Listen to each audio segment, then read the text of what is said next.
These are different seating arrangements found at ASU. Our first seat is the lecture hall seat. This was rather comfortable, but it was very costly.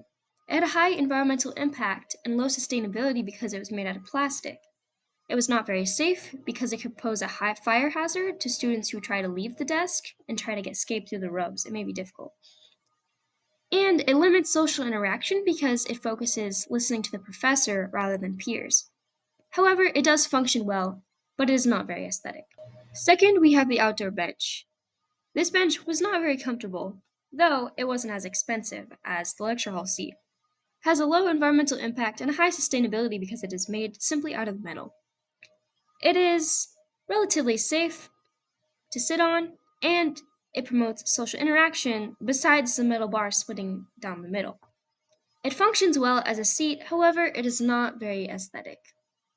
Third, we have the outdoor block bench. This bench was not comfortable at all. However, it is relatively cheap to make because it is out of concrete. Therefore, it has a low environmental impact and a high sustainability. However, it is made of concrete, so it is not very safe, and people don't want to sit on this, so it doesn't promote social interaction. It functions well as a seat besides its comfortability, and it also has low aesthetics. Fourth, we have the tall desk and chair. This is neutrally comfortable. It is not as costly because it is made out of plastic, which also increases its environmental impact. It isn't very safe because it is high up, and it discourages social interaction because it is facing a wall. However, it does function well as a desk, I will say, and it is neutrally aesthetic.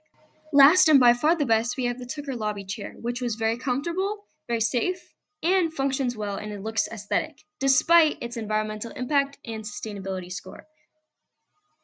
Thank you for listening.